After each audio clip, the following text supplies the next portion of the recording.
চতুর্দশ অধ্যায় শ্লোকা নাম্বার হচ্ছে 18 নম্বর শ্লোকা।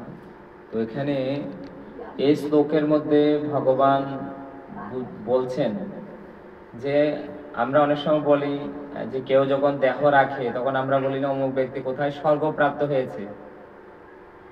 তো আমরা তো সেটা বলি কিভাবে, কিন্তু আমরা কিভাবে বুঝলাম ওই ব্যক্তি স্বর্গপ্রাপ্ত হয়েছে না কোথায় গিয়েছেন? এটা কেউ বলতে পারবে? আমরা কেউ বলতে পারি যে উনি, কিন্তু আমরা সবাই জেনারেলি একটা কথায় ভাষায় কি বলি, কেউ যদি দেহ রাখে তাহলে আমরা কি বলি? স্বর্গপ্রাপ্ত হয়ে যাবে। কিন্তু স্বর্গপ্রাপ্ত হয়েছে না হয় না সেটা আমরা কিন্তু কেউ গ্যারান্টি দিতে, কিন্তু ভগবদ্গীতা সেটা গ্যারান্টি দিচ্ছে। আজকে যে শ্লোকটা আমরা শুনবো সেটার মাধ্যমে আমরা আজকে থেকে জেনে যাব, যারা এখানে বসে আছি, যে আসলে আমরা কোথায়, কোন ব্যক্তি কোথায় যায়, সেটা এখানে আজকে শ্লোকের মধ্যে ভগবান বলছেন অর্জুনকে। তো তিনটা গুণ আছে আমাদের এই জগতে। কয়টা গুণ আছে? তিনটা গুণ। কি কি? সত্য, রজ, তম। তো কোন গুণে কর্ম করলে কোন গতি প্রাপ্ত হবে সেটা এখানে বলা হয়েছে। ভগবান স্বয়ং বলছেন, এটা কোনো মানুষের কথা নয়, স্বয়ং ভগবান বলছেন। তো সেটা আমরা আজকে ভালো করে শুনবো এবং সেটা আমাদের জীবনে ভবিষ্যতে আমরা পালন করার চেষ্টা করবো, ঠিক আছে?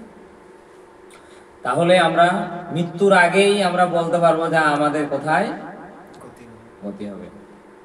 যে জেসা কর্ম করেগা ফল দেगा ऐसा ही भगवान ही है, गीता का ज्ञान। तो श्रीमद् भगवद गीता যথাযথ শ্লোকা অধ্যায় 14 শ্লোকা নাম্বার 18। সকলে বলেন, উর্ধ্বং গচ্ছন্তি সত্যস্থা मध्ये तिष्ठन्ति राजसा ऊर्ध्वं गच्छन्ति सत्तस्था मध्ये तिष्ठन्ति राजसा जगन्नगुणवित्तस्ता अधो गच्छन्ति तामसा जगन्नगुणवित्तस्था अधगच्छन्ति तामसा ऊर्ध्वं गच्छन्ति सत्तस्था मध्ये तिष्ठन्ति राजसा जगन्नगुणवित्तस्था अधगच्छन्ति तामसा। তো এটা হচ্ছে সাংস্কৃতিক শ্লোক, আমরা হয়তো কেউ বুঝতে পারিনি এটা কি বলছে, কিন্তু হয়তো কেউ যারা গীতা পড়েছেন ওনারা কিন্তু বুঝতে পেরেছে। সংস্কৃত এটা মানে বুঝার মতো বলেছে যে ঊর্ধ্ব গচ্ছন্তি সত্যস্থা, মানে যারা সত্যগুণী ব্যক্তি তাদেরকে আমরা বলতে পারি তারা স্বর্গ আদি উপরের দিকে গিয়েছেন। যারা সত্যগুণী ব্যক্তি তারা উচ্চস্তর লোকে যায় নিয়ে থাকে। ঊর্ধ্ব গচ্ছন্তি মানে উপরের দিকে গিয়েছেন, স্বর্গ আদি বিভিন্ন নিয়ে। আর মধ্যে তিষ্ঠন্তি রাজসা, যারা রজগুণীতে দেহ রেখেছেন, যারা রজগুণে দেহ রাখবে তারা কোথায়? মৃত্যুর পরে তারা আবার এই জগতে ঘুরে আসবে। কিন্তু কোন শরীরে আসবে কোনো ঠিক নেই। হয়তো ওনার কর্ম অনুযায়ী উনি মানুষের শরীরে প্রাপ্ত হতে পারেন, আবার কর্ম অনুযায়ী তিনি পশুর শরীরে প্রাপ্ত হতে পারেন, বা গাছপালা পোকা মারক হয়ে জন্মগ্রহণ, তার কোনো গ্যারান্টি। কিন্তু এই পৃথিবীতে তিনি আসবেন। আর জঘন্য গুণবিত্তস্ত অধগচ্ছন্তি তামসা, আর যারা তমগুণী ব্যক্তি তারা মৃত্যুর পরে অধগচ্ছন্তি মানে নরকে তাদের গতি হবে। বুঝতে পারছেন এখন? তো যারা সত্যগুণী ব্যক্তি, সত্যগুণে দেহ রাখবেন, তারা কোথায় যাবেন? স্বর্গ আদি। তখন আমরা তাকে বলতে পারবো না উনি স্বর্গপ্রাপ্ত হয়েছেন, তো ওনার জন্য এটা খাটবে কথাটা বলার। আর যিনি রজগুণী তিনি মৃত্যুর পরে এই জগতে আসবেন, কিন্তু কোন শরীর ধরে আসবেন বা কোথায়, হিন্দু ঘরে জন্মগ্রহণ করবেন না মুসলমান ঘরে জন্মগ্রহণ, না সে আমাজানের জঙ্গলে গিয়ে ঝিঙ্গালালা হু হু করবে, কোনো মানুষ কোনো ঠিক। তো যার যেরকম কর্ম অনুযায়ী তাকে সেরকম একটা শরীর, এবং তিনি কোন গুণে ছিলেন সেটাও ম্যাটার করবে। সে অনুযায়ী তিনি, যেরকম আমরা কোনো স্টুডেন্ট যারা এখন পড়ালেখা করছে, মাতা পিতা তারা বা টিচারেরা স্টুডেন্টের পড়ালেখা দেখেই বলে দিতে পারে যে এ ফেল করবে না পাস করবে নাকি আবার এই ক্লাসে থাকবে। হ্যাঁ, সত্যি কিনা? এটা একদম সত্য ঘটনা। যে তারপরে ঘরের মধ্যে হয়তো 3 জন সন্তান আছে, তো মাতা পিতা জানে, কেউ বাইরের মানুষও বলতে লাগবে না, মাতা পিতারা নিজেরাই জানে যে আমার কোন সন্তানটা কিরকম, কতটুকু ভালো, তার আচার আচরণ দেখেই বলতে পারবো কোনটা কোন পথে যাচ্ছে।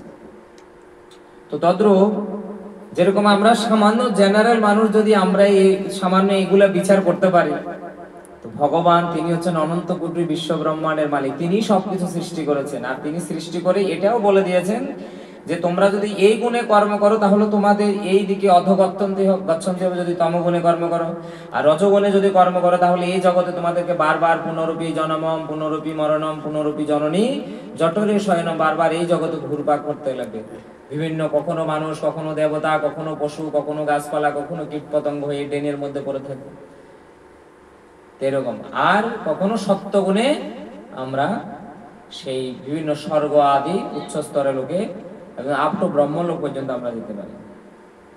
কিন্তু বলছে এই জগতে যদি আপনি একদম উচ্চ স্তরের লোকও যদি ব্রহ্মলোকও যদি কেউ কোনো সময় চলে যায়, কিন্তু আবার তার সেই পুণ্যটা যখন ক্ষয় হয়ে যাবে তখন তাকে আবার এই জগতে, যেরকম কোনো মানুষ মনে করেন 10 লাখ টাকা নিয়ে 5 স্টার হোটেলে গেল, তো 1 মাসের জন্য হয়তো 5 স্টার হোটেলে থাকার জন্য সুবিধা মিলেছে, খাওয়া দাওয়া যা কিছু এভরিথিং খরচ করে কয় লাখ, 10 লাখ টাকাতে কতদিন থাকবে? 1 মাস। 1 মাস যখন তার টাকাটা শেষ হয়ে যাবে তখন তাকে কি করবে? রাখতে দেবে, থাকতে দেবে, বের করে দেবে হোটেলের মালিকে। তো তদ্রূপ আমরা যখন অনেক পুণ্য সঞ্চয় করি, পুণ্য সঞ্চয় করার পর হয়তো আমরা স্বর্গে গেলাম বা আরো উচ্চ স্তরের লোকে গেলাম, কিন্তু এই জগতের মধ্যে আমরা যে কোনো উচ্চ স্তরের লোকও যদি যাই, পুণ্যটা যখন শেষ হয়ে যায় তখন আমাদেরকে আবার এই জগতে নেমে আসতে হবে। তো তাহলে এরকম কোন জায়গা আছে যেখানে গেলে আর কোনোদিন আমাদেরকে ফিরে আসতে লাগবে না? ভগবান এটা আরেকটা ভগবত গীতার শ্লোকে বলেছেন, 15 অধ্যায়ে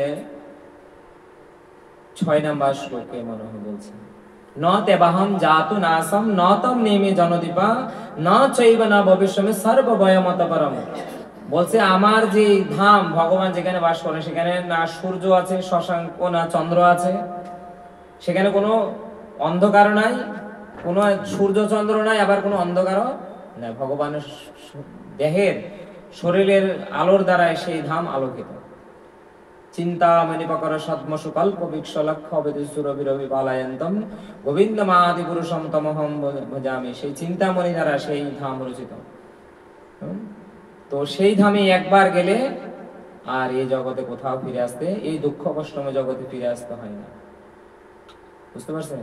তো জন্য আমাদেরকে কর্মটা, যদি আমরা সেই ভগবানের ধামে যদি যেতে চাই, এই জগতে যে দুঃখ কষ্টময় জগৎ, এই জগৎ থেকে আমরা যদি নিজেকে রক্ষা করে যদি ভগবানের ধামে যেতে চাই, তাহলে আমাদেরকে কি করতে লাগবে?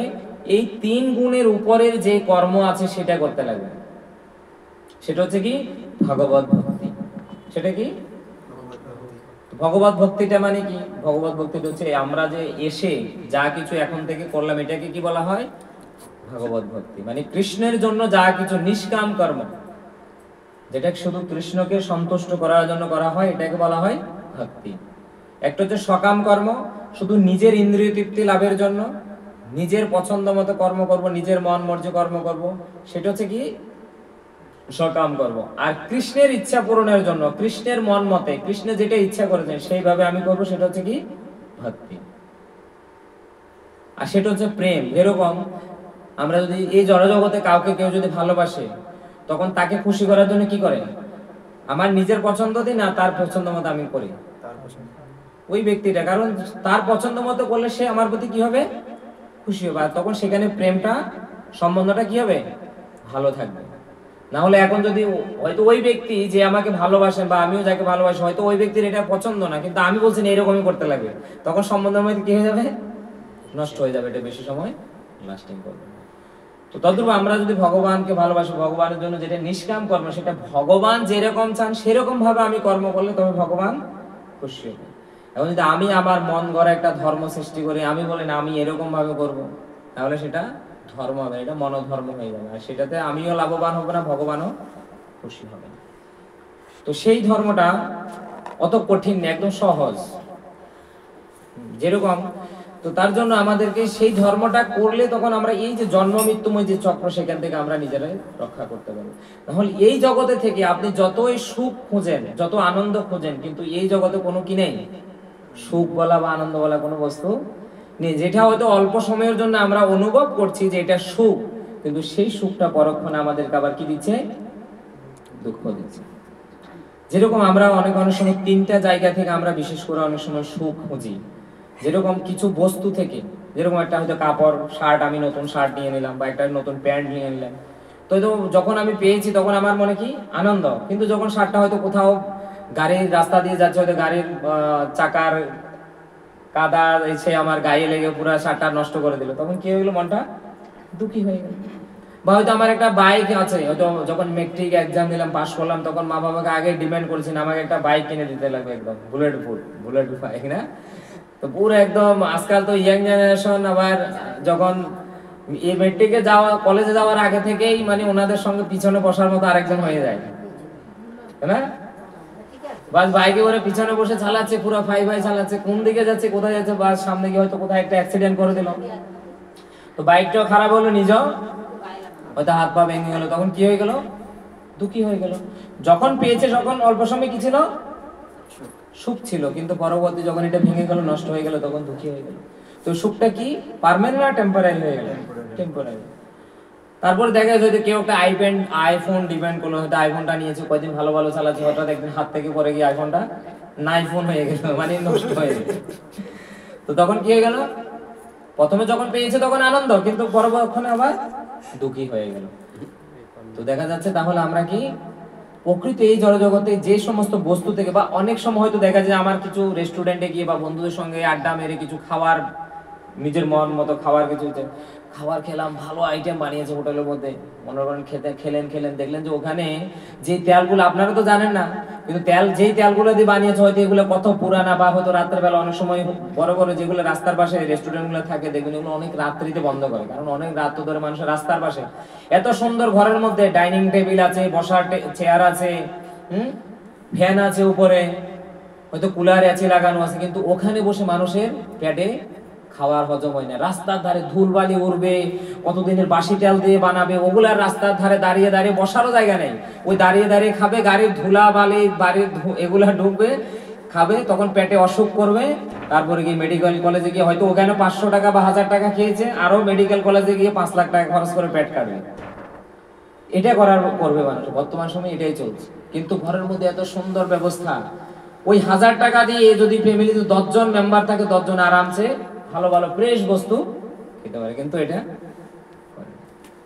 তো অনেক কিছু হয়তো খেয়ে দিল না, ঘরের মধ্যে হয়তো একরকম খেতে খেতে ভালো, ওই দিন পেয়েছে।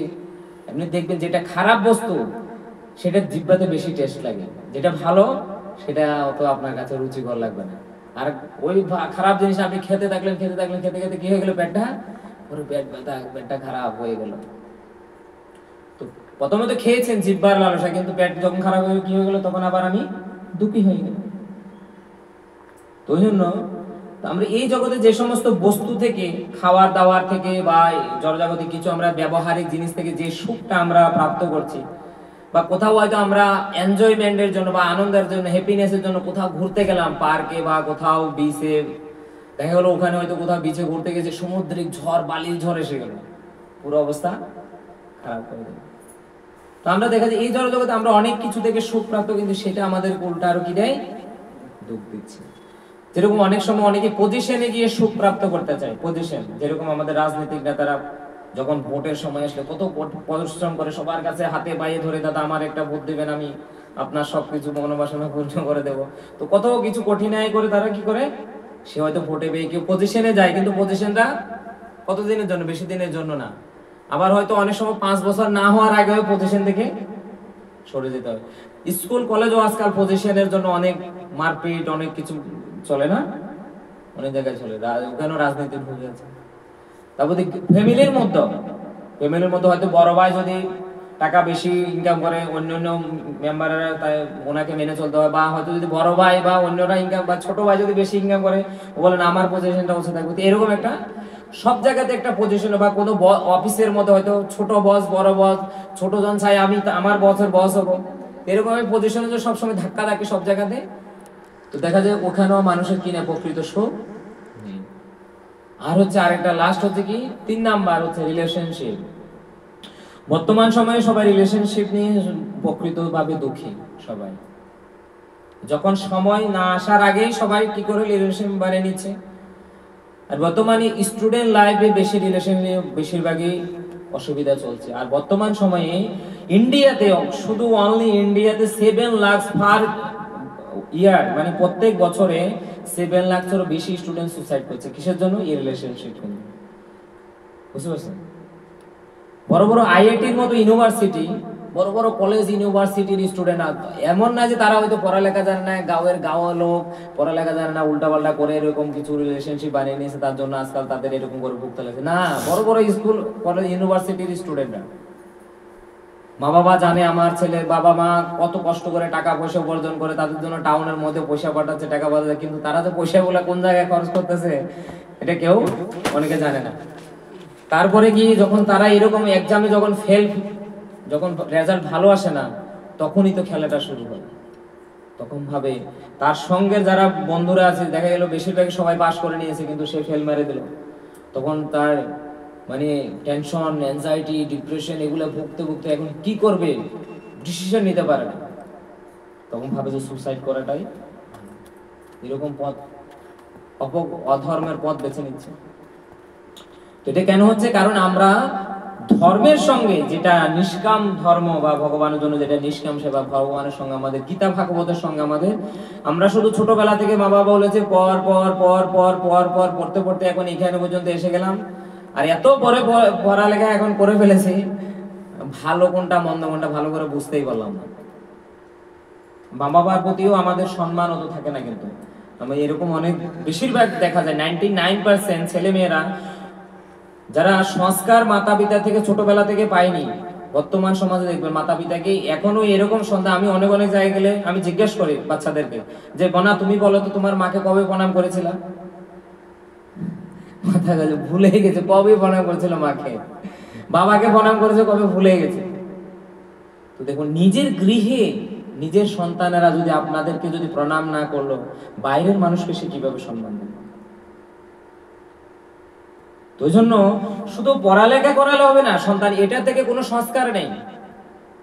পড়ালেখা কিসের উদ্দেশ্যে করাচ্ছে? পড়ালেখার উদ্দেশ্য হচ্ছে আমি হয়তো ভালো একটা সার্টিফিকেট পাবো, ভালো একটা চাকরি পাবো, সেটা দিয়ে কি উপার্জন করবো? টাকা উপার্জন করবো। টাকা কিসের জন্য? খাওয়ার জন্য। আরে খাওয়া তো পশুরও খাচ্ছে।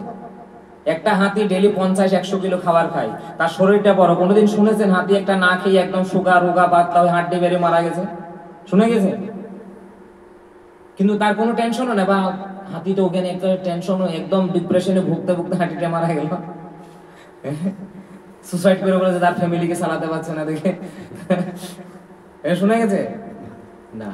তো দেখুন, একটা হাতি পশু, তার কোনো চিন্তা নাই, কিন্তু তার সন্তানও আছে, তার নিজের শরীরটা আছে, মেনটেন করছে। কিন্তু তারা এই জন্য সুখী, এই জন্য তাদের টেনশন নাই, কারণ তারা ভগবানের উপরে ডিপেন্ডেন্ট, তারা ভগবানের উপরে নির্ভরশীল। কিন্তু আমি নিজে স্বতন্ত্রভাবে সবকিছু করতে চাই, আমি ভগবানকে মানি না, কাউকে মানি না, আমি ভাবি না আমি সবকিছু করতে লাগবো।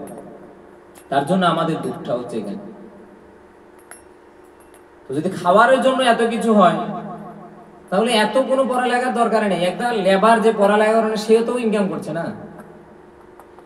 একজন স্টুডেন্ট সে 5 বছর বয়স থেকে, একটা আমরা সাময়িক ধরলাম, এখন তো 2.5 বছর থেকে অনেকে পড়ালেখা স্টার্ট করে, বাচ্চা ছোটগুলো বাচ্চাগুলো 5 বছর থেকে, তো 5 বছর থেকে কমসে কম যারা হয়তো পিএইচডি করে 30-32 বছরও পার হয়ে যায়।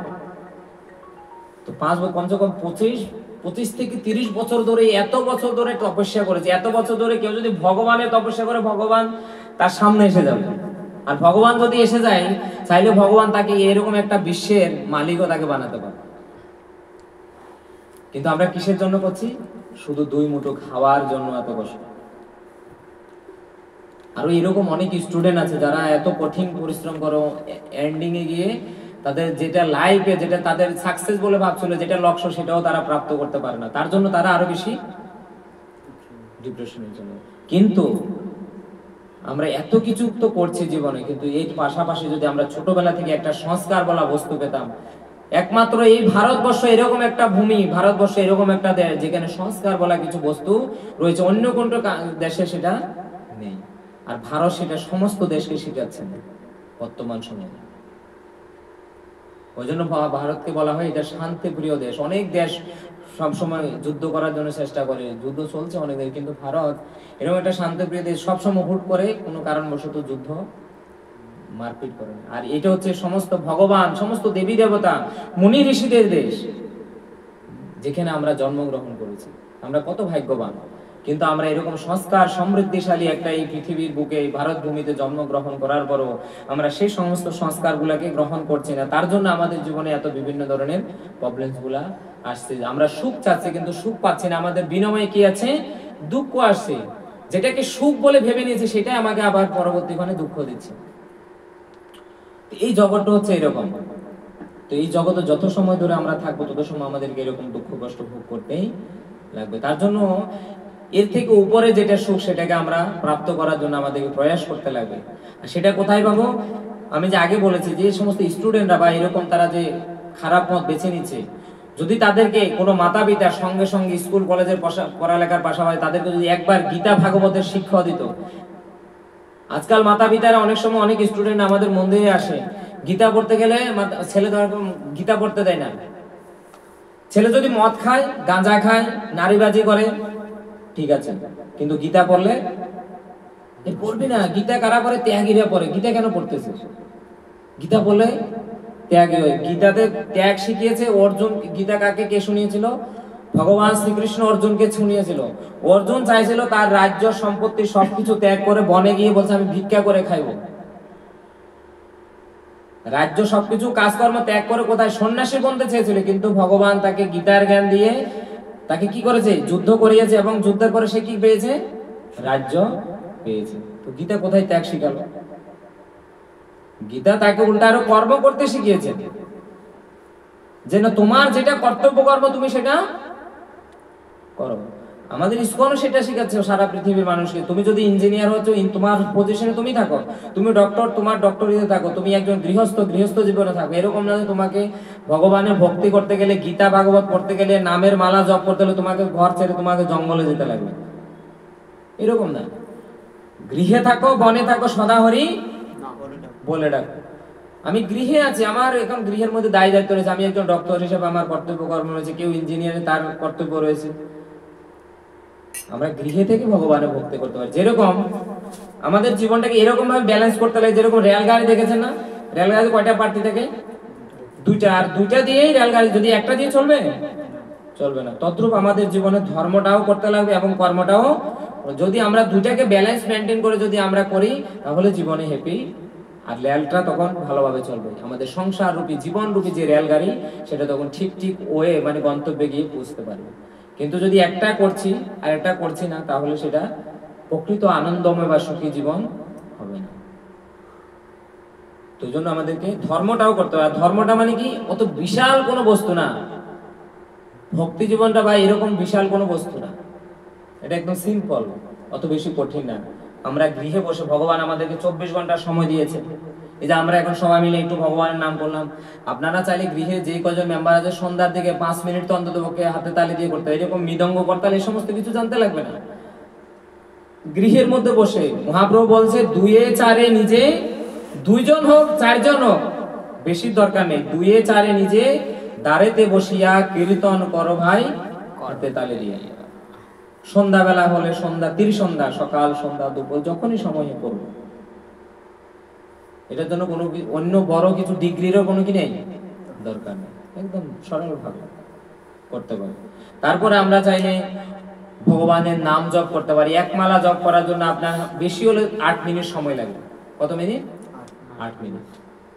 বা হয়তো কেউ নতুন করলে হয়তো 10 মিনিট বেশি হলে। আর একটা ভগবত গীতা শ্লোক করতে আপনার কত সময় লাগবে? ওই 8-10 মিনিটই ধরে। তো 20 মিনিট আমরা ভগবানকে সময় দিচ্ছি। আর ভগবান আমাদের কত ঘন্টা দিয়েছে? 24 ঘন্টা। তো সেই 24 ঘন্টা থেকে কি আমি কি এতটুক মানে বুদ্ধিমান বা এতটুক জ্ঞান আমার মধ্যে হয়নি যে যিনি আমাকে 24 ঘন্টা ফ্যাসিলিটি দিয়েছে, আমি ওনার জন্য 20 মিনিট দিতে কি ক্ষতি হয়ে যাবে? আমার আরো লাভ হবে। আজকে যে ভগবান, যে আমরা যে অক্সিজেনটা নিয়েছি বা নিচ্ছি, কে দিয়েছে? ভগবান দিয়েছে। যদি এখন 5 মিনিটের জন্য অক্সিজেনটা বন্ধ করে দেয়, যত বড় ডিগ্রিধারী, যত বড় বডি বিল্ডার, যত করোড়পতি হোক, যত বড় বিজনেস যেই ব্যক্তি হোক না কেন, বাঁচতে পারবে? যদি 5 মিনিটের জন্য ভগবান অক্সিজেনটা বন্ধ করে দেয়, যত বড় দাদা হোক না কেন, পিঁপড়ার মতো মরে শুয়ে থাকবে। ওই যে যেরকম লক্ষ্মণ রেখা দিলে কোনো কাম নাই, শুয়ে থাকবে। তো এরকম যতই বড় দাদা হোক না কেন, যতই ধনী ব্যক্তি হোক না কেন, যত জ্ঞানী ব্যক্তি হোক না কেন, তখন তার কোনো কাম চলবে না। যখন জম এসে যাবে, এখন হয়তো আমরা কোনো সাধুকে বলছি বা কোনো ব্যক্তিকে হয়তো, যে ধার্মিক ব্যক্তি হয়তো বলছে যে তুমি না মালা জপ করো, 1 শ্লোক ডেইলি গীতা পড়ো, তখন আমরা হয়তো বলছি না আমার এখন সময় নেই। কিন্তু যখন জম আমাদেরকে নিশে আসবে, জমের দুধ যখন আমাদেরকে নিতে আসবে, তখন কি আমরা বলতে পারবো যে অল্প দাঁড়ান, আমার মেয়ের বিয়েটা আছে, ছেলের বিয়েটা আছে, আমি একটু ডিগ্রিটা কমপ্লিট করে নিই বা আমি এই বিজনেসটা শুরু করব? শুনবে? এক থাপ্পড় মারবে, একদম থাপ্পড়ে এক থাপ্পড় কোথায় জমালয়ে নিয়ে যাবে। তো তখন কোনো দাদাগিরি খাটবে না। কিন্তু এখন হয়তো আমরা যে ভালো ভালো বলে না, ভালো কথায় ঘি মানুষ আজকাল শুনে না। মানুষ সোজা আঙ্গুলে বলে না, কি ওঠে না, কি ওঠে না, একটু বাঁকা করতে হয়। ওই জন্য প্রথমে তো সাধুরা বলে, কিন্তু আমরা শুনি না। ডাক্তার বললে আবার শুনি। যখন হয়তো সাধুরা বলে, ভগবান বলছেন শাস্ত্রের মধ্যে, সাধুরা বলছেন ওই কথা থেকে যে আমাদেরকে সবসময় ভগবানকে ভোগ নিবেদন করে নিরামিষ খাদ্য খেতে হয়। আমিষ খাদ্য হচ্ছে এটা পশুদের খাদ্য, অ্যাকচুয়ালি যক্ষ রাক্ষসদের খাদ্য, যেটা আমিষ আহার, মাছ মাংস পেঁয়াজ রসুন এগুলো। কিন্তু আমরা শুনি না। যখন আমরা খেতে থাকি কিন্তু যখন পেটের মধ্যে একটা রোগ হয়, ডাক্তারের কাছে যায়, তখন ডাক্তার বলে আজকে থেকে আপনি ডেইলি বয়েল খেতে লাগবে। তখন ডাক্তার একটা হাতে বাইয়ে ধরে, ডাক্তার বাবু আরো কিছু থাকলে আপনি বলেন, আমি সবকিছু মেনটেন করতে রাজি। কিন্তু সাধুরা এত করে বলে, তখন শোনে না। মানুষ কত বুর্বক দেখেন। যখন যদি সোজাই কথা যদি শুনে যেত, তাহলে পেটের অসুখটা আর হইতো না, ডাক্তারের কাছে যেতে না। এই হাসপাতালটা একটা মানে নরকের মতো। সেখানে প্রতিনিয়ত কত মানুষ, কারো হাত নাই, কারো মাথা নাই, কারো কেউ মরে যাচ্ছে, সঙ্গে কত ধরনের অসুবিধা। আর সেই রকম পরিস্থিতিতে গিয়ে তাকে টাকাও দিতে লাগছে, আর এরকম একটা পরিস্থিতি গিয়ে থাকতে লাগছে। কিন্তু আগে যদি শুধরে যেত, এরকম অসুবিধাটা জীবনে ভোগ করতে লাগতো না। কিন্তু মানুষ বেশি বুদ্ধিমান, বেশি চালাক, নিজের মন মর্জি চলতে চায়, ভগবানের কথা শুনে না, সাধুর কথা শুনে না। ওই জন্য একজন কবি, একজন ভক্ত অনেক দুঃখ করে গেয়েছে, সংসার ভজিলি গৌরাঙ্গ ভুলিলি। এই যেখানে গৌরনীতা আছে, সংসার ভজিলি গৌরাঙ্গ ভুলিলি, না শুনিলি সাধুর কথা, ইহপার পরকাল দুকাল খাইলি মন, খাইলি আপন মাথা। বলছে তুমি সাধুর কথা শুনলে না, সাধুর কথা না শুনে গৌরাঙ্গকে ভজনা করলে না। সাধুর কথা না শুনে কি করলে? নিজের মন মতে তুমি অনেক কিছু করলে, কিন্তু সেই কর্ম তোমাকে এই জীবনে তোমাকে সুখে থাকতে দিল না, এবং পরবর্তীতে মৃত্যুর পরে তোমাকে সেই নরক যন্ত্রণা ভোগ করার জন্য নরকে গতি হয়। ইহকাল এই কালও নষ্ট করলে ওই কালও কিছুই হলো না শুনলে সাধুর কথা, ইহকাল পরকাল দুই কাল খোয়াইলি মন, খাইলি আপন। তো যদি বলছে মনুষ্য জন্ম পায়া রাধা কৃষ্ণ না বুঝিয়া, জানিয়া শুনিয়া বিশ্ব কাহিনী, যদি মনুষ্য শরীর পেয়েছি কিন্তু হরি ভজন করলাম না, কৃষ্ণের ভজন করলাম না, তাহলে বলছে সেটা জেনে শুনে বিষ খাওয়ার মতো। বুঝতে পারছেন?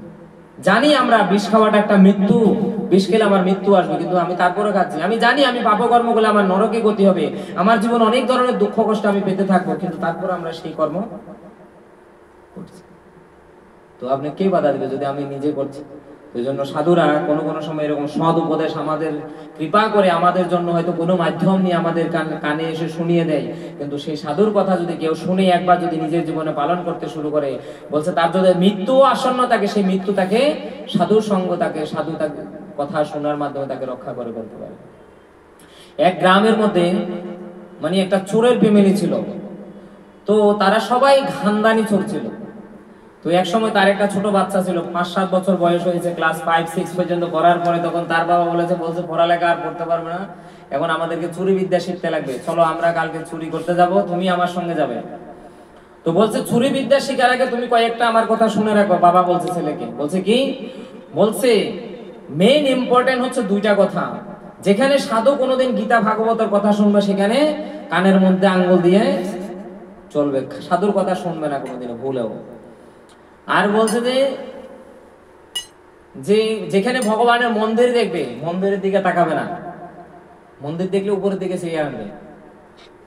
তো তখন এরকম বাবা বলে দিয়েছে। আর ওই দিনই সে তখন তাকে বাজারে পাঠালো। আর বাবাও ভুলে গেছে, বাজারে যাওয়ার সময় ওখানে একটা ইসকন মন্দির পড়ে। হ্যাঁ, তো ইসকন মন্দিরে পরে তখন বাজার দিয়ে রাস্তা দিয়ে হেঁটে যাচ্ছে।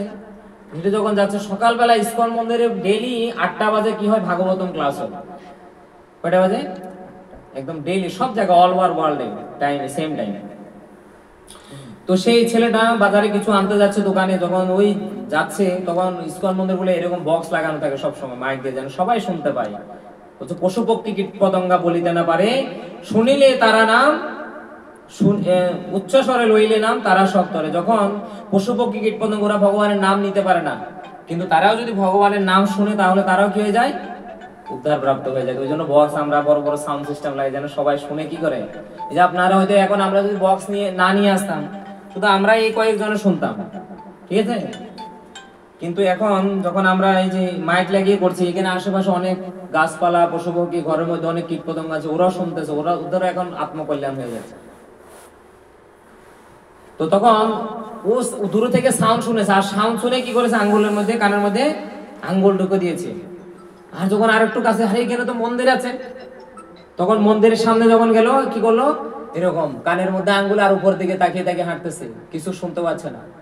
আর ভগবান বলছে তুমি কত সিটিং, তুমি কত তেরা হবে। ভগবান সব সময় তেরা হয়ে দাঁড়িয়ে থাকে। হ্যাঁ, বলছে এই পৃথিবীতে যত ঠক আছে, সব থেকে বড় ঠক আর ভগবান। ভগবানের সঙ্গে ঠকামি করে আপনি, ভগবানের যদি কেউ বেশি তেরা হতে চায়, বাঁকা হতে চায়, ভগবান আরো বেশি তেরা। তো ওই জন্য ভগবান যদি কেউ যদি সিটিং বাজি করতে, ভগবান আরো বেশি সিটিং করতে পারে, ভগবানের সঙ্গে কেউ পারবে না। তো ওই যখন এরকম করলো, তখন ভগবান কি করলো, ওই যে মন্দিরের একদম গেটের সামনে নিয়ে একটা বড় একটা তার কাটা রেখে দিয়েছে। আর বাবু তো উপরের দিকে যেই যে হাঁটছে, ওই মন্দিরের যখন গেটের সম্মুখে গেল, তখনই তার পায়ের মধ্যে তার কাটাটা পুরো ঢুকে গেছে। আর এখন তো সেই সামনের দিকেও যেতে পারছে না, পিছনে যেতে পারছে না, ওখানে বসে আছে। এখন ওইটা বেরও করতে পারছে না, কেন? কারণ আঙ্গুল কোথায়, কানের মধ্যে। এখন যদি কানের থেকে আঙ্গুল বের হয়ে যায়, সাধুর কথা শুনতে লাগবে। আর বের এখন যদি আঙ্গুল বের না করে, এটা কাটা দাও, খুলতে পারবে না। তখন আর না পারতে কি করলো, খুললো। যখন আঙ্গুলটা বের করলো আর কাটাটা খুলে ফেলে দিল, ওই সময়, অল্প সময়ের মধ্যে শুনতে পেল কি, যে সাধু কোনোদিন মিথ্যা কথা বলে না, এবং কুলদেবতার পা কোনোদিন মাটিতে পড়ে না, কুলদেবতার ছায়াও কোনোদিন মাটিতে। কয়টা কথা শুনেছে? অনলি 3টা কথা শুনেছে। তো তখন কিছুদিন পরে তার পাটা ভালো হয়ে গেল। তার বাবা তাকে নিয়ে চুরি করতে গিয়েছিল একটা রাজবাড়িতে, মানে জমিদার বাড়িতে। তো চুরি করতে গিয়েছে, আর রাতের বেলা, সেদিন শীতের দিন ছিল, চুরি করতে গিয়ে ধরা পড়ে গেছে বেচারারা ওই দিন, প্রথম দিন। আর ঠান্ডার দিনে দারোয়ান গুলো ধরে এত মারা মারছে। তারপরে বলছেন আমরা চুরি করতে আসিনি। বলছে বাবু, যে আমরা গ্রামের লোক, তো আমরা দিনের বেলা সময় পাই না, অনেক খেতি বাড়িতে কাজ থাকে, তো রাত্রের বেলা ফ্রি টাইম এসে ওই জন্য দেখতে আসলাম। বলছে বাটা দেখতে আসছো না, চুরি করতে। পুরা মারতে, কিন্তু তারা একবারও স্বীকার করলো না যে আমরা চুরি করতে আসছি। তখনকার সময়ে মানে সেই জমিদার বা রাজবাড়িতে অনেক গোয়েন্দারা থাকতো। তারা মানে সিআইডি পুলিশ যাদেরকে বলা হয়। তো সেই গোয়েন্দা বা সিআইডি পুলিশ কি করলো, তাদের কুলদেবতার ভেষ ধারণ করে, মানে প্রথমে এমনি নর্মাল মানুষের মতো প্রথমে তাদের গ্রামে গিয়েছে, গ্রামে গিয়ে খোঁজ খবর নিয়েছে যে এরকম নামের ব্যক্তি বা এরকম ওদের ফ্যামিলি কোথায়, বা তারা কি কাজ করে। তখন জানতে পারলো যে আসলে ওরা খানদানি চোর,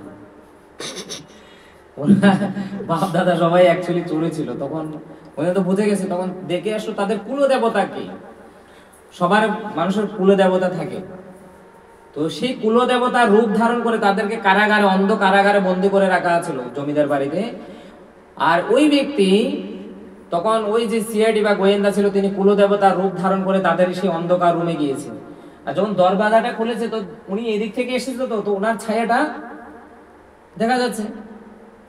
তো তখন ওটা তো বাবা শুনেনি, কিন্তু ছেলেটা শুনেছে কুলদেবতার পা কোনোদিন।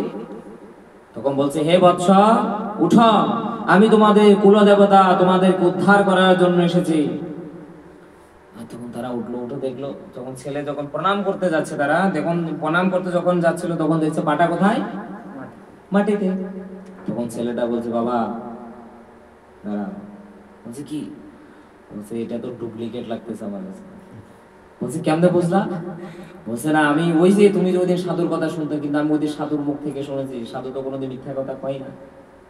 বলছে এটা সাধু বলছে যে কুলদেবতার পা কোনোদিন মাটিতে পড়ে না। বলছে আরেকটা টেস্ট বাকি আছে। বলছে দেখি। বলছে আমি যেরকম, তখন দেখো ছায়াটাও কি কোথায় পড়েছে? ছায়া কোনোদিন মাটিতে পড়ে না কুলদেবতা, দেখলো ছায়াটাও মাটিতে পড়েছে। তখন বাবাকে বলছে, বাবা এটা কিন্তু ডুপ্লিকেট, এটা আমাদের কুলদেবতা না। বলছে এখন আমি যেরকম ভাবে বলি তুমি ওরকম ভাবে শোনো। তখন দুই বাবা আর ছেলে গিয়ে লম্বা হয়ে কুলদেবতাকে প্রণাম করলো। প্রণাম করে উঠে বলছে যে হে কুলদেবতা, আমরা আসলে চোর নয়, আমরা ভালো মানুষ, আমরা চুরি করতে আসি না। তখন কুলদেবতা ফেল হয়ে গেল। তখন তাদেরকে ছেড়ে দিল। উল্টা আরো যে তাদেরকে মারধর করেছে ব্যথার ওষুধ টষুধ দিয়ে, আর উল্টা কিছু টাকা পয়সা দিয়ে তাদেরকে বিদায় করে দিল। তখন ওই ছেলে বাড়িতে গিয়ে বলছে, কি বলছে বাবাকে? বলছে তোমরা এত অজ্ঞানী, এত অজ্ঞানের মধ্যে তোমরা তোমাদের জীবনটাকে কাটিয়েছ।